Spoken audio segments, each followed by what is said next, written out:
My name is Jim Conlan, and welcome to the latest edition of our entertainment show. As you know, our entertainment show last year, we ran a highly successful documentary based on the cult classic TV series, The A-Team. We in here on our show, we run documentary series about cult classic TV series from the 70s, 80s, 90s, 2000 genres, and we run them every sort of few months to rave reviews and rave appeal. And such was the demand and such was the scope for our A-Team documentary, the Good Guys, Bad Guys documentary of the A-Team. They were delighted to announce a season 2 airing now, which is coming soon, of the Good Guys, Bad Guys documentary of the A-Team. We're going to speak to some famous actors and relive some of their roles of their time guest appearing on the A-Team. And first up, I'm delighted today to welcome, what can we say about this actor? A real sensation. He appeared on such iconic programs and movies like The Jerk 1979, Scarface 1983 alongside Al Pacino, The Rookie 1990. But he's remembered for his role in the A-Team. He appeared in his guest episode of the A-Team in October the 24th, 1986. It aired in cable TV all across the United States and Canada, and even to a worldwide audience. It was season 5, episode 5. It was called The Theory of Revolution. He played the character called Thomas Jefferson, a renegade and a revolutionary leader of the fictional island of San Marcos, the one and only, the renowned Mexican actor Pepe Serna. Pepe, thanks for joining us this evening. It's an absolute pleasure, sir, to have you with us here today. And can I say, 1986, we're nearly going back. Are we going back 40 years now at this stage, Pepe? That's Does it about, almost yes. does it almost feel like yesterday? Do you have to sometimes you remember being on the set with Mr. T and George Peppard and Dwight Schultz and Dirk Benedict? Does it bring back good memories? Yeah, it brings back great memories because we were shooting just north of Los Angeles, out in a nice spacious area where this felt more like you were really in the terrain. There was not just a set, there was room that you could move around, and drove the Jeep through the little hills and around, so it gave you that feeling of really being in Latin America, wherever we were supposed to be. More like, probably with a name like Thomas Jefferson, it would probably be more like Panama. They had a lot of anglicized names there that are still being used. And Pepe, when you landed this role, did you know what sort of the character was about? Did you know that you were going to be playing a good guy in this episode, or were you sort of prominent? I know there are so many characters in this that are sort of similar, that have bad guy sort of roles. Were you excited to be playing a good guy in the A-Team? Yeah, it was, because most of the time it was playing the bad guy, the guy either shooting somebody or getting killed. And this was a revolutionary guy who was more about what working for the people, helping bring society up against the tyrant rich guys. Yeah, and I It suppose smells Pepe. familiar. Yeah, and I suppose Pepe, when you joined for this guest episode, it was in 1986. It was season 5. A-Team was at its peak of its powers. Was it the one guest appearance show that everyone wanted to be on, given its such appeal, such of its audience? 1986, the A-Team was one of the most blockbuster TV shows in America and globally as well. So was there opportunities for you to appear maybe in earlier seasons that just didn't work out, and was just the timing right this time around? I don't remember ever reading for another part on A-Team. This was the only one that I ever went up for, and I got, along with my friend that I met on while we were filming, Castulo Guerra. Okay, who And played we went Alexander on. Martin. Yes, I spoke to Castello. We spoke to him in season 1. Yes, great guy. So, Yeah. yeah. So that must also, obviously you mentioned Castello as well. So you were playing the good guy. He was playing the bad guy in this. So that must have made for an interesting dynamic. Yeah, it was because we were always in those roles, either good guy or bad guy, and no in between. And that's what we've been fighting the system ever since, is trying to get our stories told. And that's why there's more now than ever. But yeah, it was, but we became friends on the set, and still today we've worked in a lot of theater together and different projects. And Pepe, I spoke to many actors and many actresses in season one, and they all have some fascinating stories to tell me about their time on set and when the camera wasn't rolling in terms of shooting. Some people have some really good stories to tell. Some people have some sort of maybe one or two memories or sort of stuff that maybe left a mark on them. And most of the stories revolve around George Peppard. Some good stories we've heard, some bad stories we've heard. What are your memories of working with George, and how did you find it? It was just knowing him from the Carpetbaggers, Yeah. the movie, and watching him as a movie star. Uh, but I don't recall really interacting with them other than the cordial hellos in and out of the makeup trailers and around, because they were more self-composed unit, and we were renegades outside the system, so we didn't have a lot of face on face time. But from what I remember, he was a nice guy. That Okay. well, most of the people are, Mr. T is Mr. T, Mm. and then of course Dirk Benedict had done his. Was the sci-fi before that or after that? He was Starbuck before that in Yeah, Battlestar before Galactica, that. the Yeah, original. yeah. Yeah. So knowing him and watching him and yeah, the other actors, it was all for the most part. Anytime you're working, people are pretty cordial because they're happy to have a good job like that. Especially back in the day when you actually got paid uh, good residuals. Yeah. Now that's what we're fighting, right? And Pepe, in terms of being involved in a Stephen Cannell production, and I know he had a few productions in the 80s as well, was it always a good thing to be associated with a Stephen Cannell production? Were they Well, also Stephen, slick, well operated?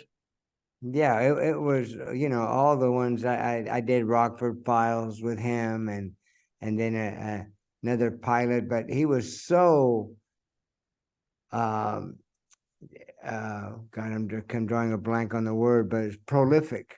I Mm. mean, he wrote I mean, I think he wrote most of the episodes of everything he was a producer on. And it turned out that also he had Mexican American blood in him as well. I think his mother might have been either Mexican American or half, something like that. Yeah. Yeah, but And yeah, he, yeah. he was quite incredible. And Pepe, how did you? An awful lot of people we've spoken to rave about the stunts team in the A team and back in the 80s and say they were revolutionaries in their own right. They were ahead of their time and what they were able to do. That they set the bar very aloft, they set it very high. What was your experience of working with the stunts team on the A team in terms of the stunts? And I do realize at the start there's a bit of a guerrilla sort of scene where you're fighting with against Alexander Martin sort of troops there with the Russian sort of general. Was that also that looks very slick? You look very well done. Yeah, that's what I was saying, that we were in our element, that where you can easily go there in your mind when you're acting is not to act, to react, and when you're in the elements, it's easier to just live it and not play pretend. There's Yeah. a And were you really excited, Pepe? Because I know you're well an established actor. You have been in so many things like Scarface, The Jerk. When the opportunity came around, and Scarface and The Jerk were before the A team for you. So when the opportunity came around for the guest appearance and role in the A team, did you just see it as another work? Did you see it as another project, or you were like, "Oh, this is the A team. Oh, I like this." Oh yeah, no, the A team, like you said, was at the pinnacle. Then everybody wanted to go in and play because it's a modern day Western, isn't it? Mm.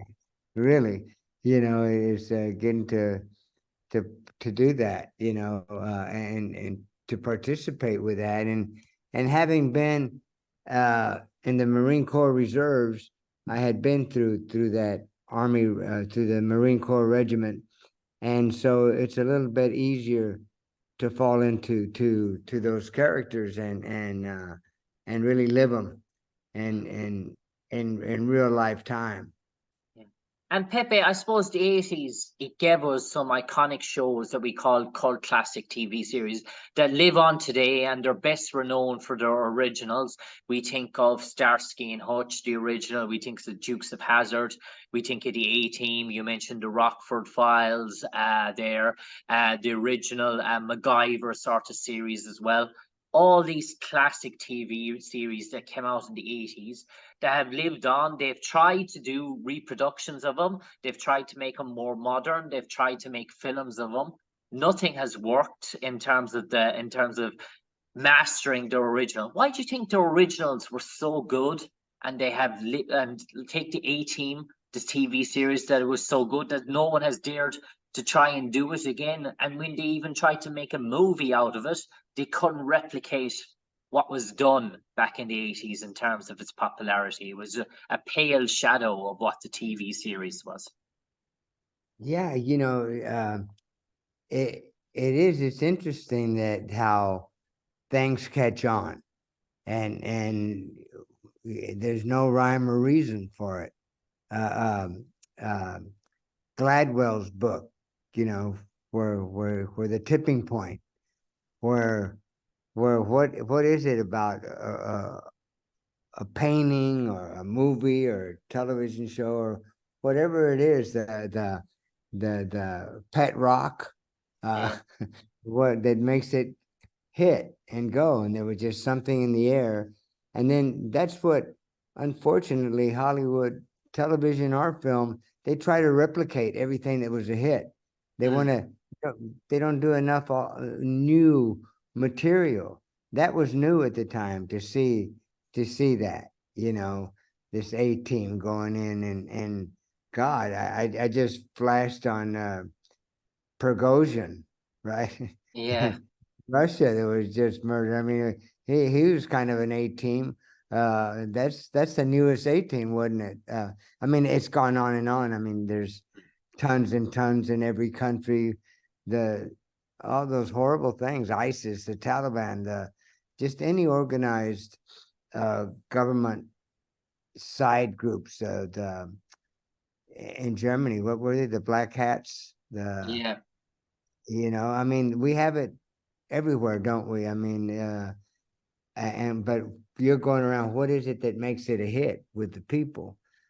And you just don't know, and that's why I don't think a lot of things are replicated, and they do real good at the box office, and they keep copying the same cookie cutter, but it's coming up with new things, and that's why with the Latinos, there was a lot of us playing there. Anytime there's a lot of Latinos working together, it's a fun time mm, because especially back then we didn't get to do it that much.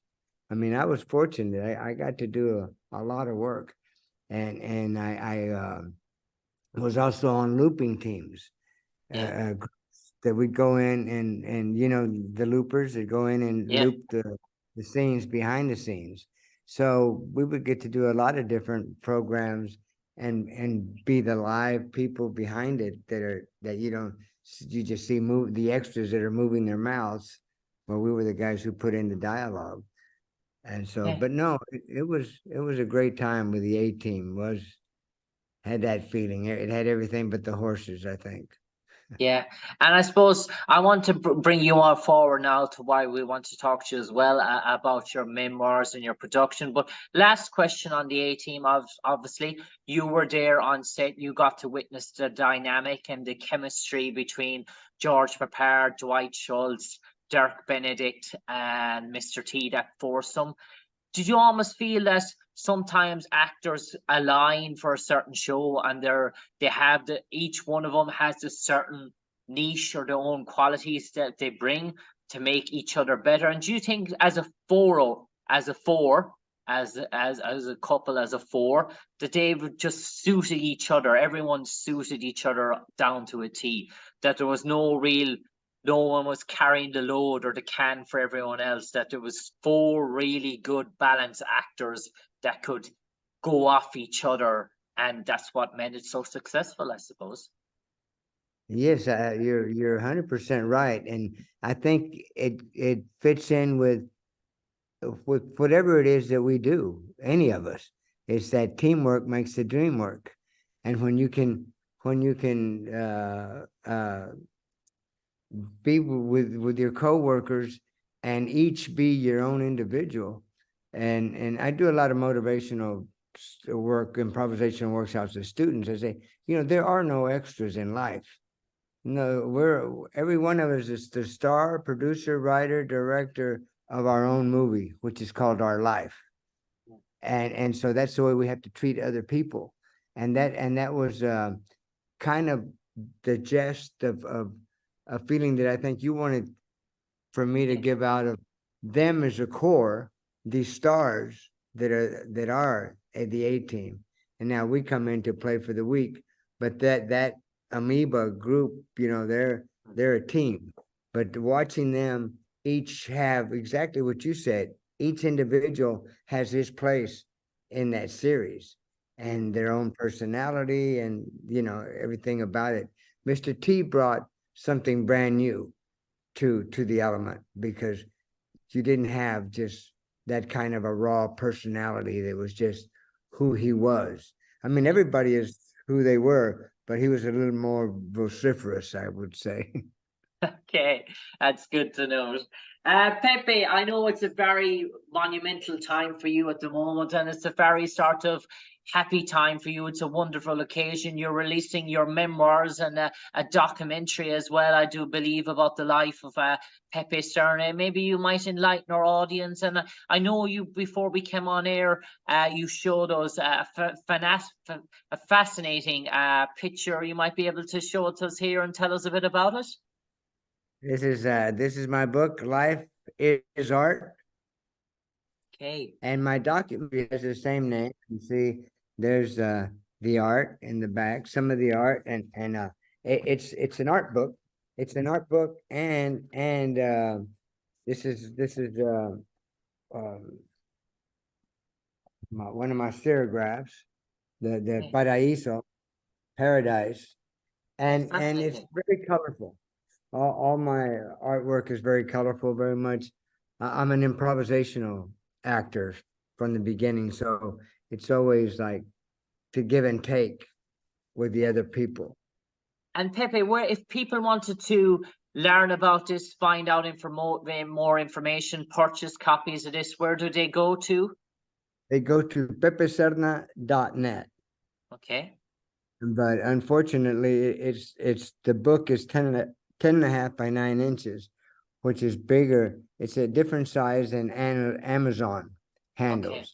Once I'm self-publishing and self-distributing my documentary, because I wanted my story told from me, not from somebody else coming along the line, right? So the documentary is got the same title, Life is Art. Pepe Serna's Life is Art. And if you go to pepeserna.net, you can go to my website and see a lot of the different things that I've got up there, the workshops that I do, my art. This is 4 books in one. It's an art book, tabletop art book. It's my philosophy, the Pepeisms, the Pepe says elements within the stories. It's how-to, behind the scenes in Hollywood for 54 years. And 76, I'm 79, so 76 years as an entertainer, and I still have the same energy and vitality that I first came with. At least I keep telling myself I do, because I keep, with a name like Pepe, I keep pretty peppy. And I suppose, Pepe, people are going to be asking, I suppose this is an A-team documentary, but I got to ask you, the world famous movie Scarface, 1983, starring alongside Al Pacino? Are there some great stories or great what I'd say bloopers or in between takes of yourself and Al, or memories that you share with us from the time on Scarface? Obviously such what I say a gangster legendary sort of movie, and there's so many pictures of you and Al, Tony, as they say, scattered all across the World Wide Web in terms of that movie. Yeah, it was amazing. It was my scene was the bloodiest scene in the history of Hollywood at the time, and they had actually shown that to the ratings board had shown the first iteration of it, and in Boston, and they had my arm hanging in the scene, and they gave it like an X rating, and it was almost maybe done like accidentally on purpose, so that they would have something so outrageous to cut that they knew they wouldn't let them do that, so that all the curse words, the more FUs in the history of film, right, was done there, and so that was a tidbit that I ran into somebody who was at the screening, at that particular screening, when the rating board came in, and was just freaked out over that scene. But then they just got the R rating because they just took that out instead of having to take out all the dirty language. And just being around Al, I said he invited us to a party because to get to know us, have that camaraderie of our little core group. And I asked him, I says, hey, do you go to a lot of parties, and you staying out in Malibu? And he says, no, man, I can't go no place because people think I'm crazy, because he's always in character. He starts when he finally gets the character, then he zeroes in, and there's nobody that can do it like him. And he just doesn't drop it till after the movie's gone. And it was really interesting because when we were filming Scarface, I went to lunch with another friend of mine, Trinidad Silva, who had been in Hill Street Blues, passed away in '88, but he was doing a movie, Louis Malle's movie with Sean Penn. Okay, wow. And the Universal, the commissary, where I had been lots of times because I was one of the last contract players at Universal in 1974, but Sean Penn was the same way. He stayed in character the whole time, so people had to call him by his character name. Even at lunch, he was still in character of the Louis Malle movie. I forget the name of it, but anyway. But it was interesting to have those, working with two iconic character actors like that, and that's the thing that we've been fighting ever since, is that Latinos, for the most part, haven't had that opportunity to play all these different characters. We play the same characters over and over again, killing somebody or being killed, and that's why I wrote my memoir. And a lot of it is working with Edward James Olmos. We've done 13 projects together and traveled through Europe and Italy, and we filmed in Yugoslavia, The Fortunate Pilgrim, Mama Lucia, 2 different names, with Sophia Loren playing his wife. And it was Mario Puzo's first book, and it was about his family. So Edward James Olmos played Mario Puzo's father, and Sophia Loren was the mother. And I was a Baptist preacher from the 30s. In it, and we shot it in Belgrade. Okay, fascinating. Pepe Serna, for the final minute or so, I'm going to turn her over to you, and I'm going to ask you if you to maybe sum up your experience of your time in 1986 for the week or 2 weeks that you guest appeared on the A Team.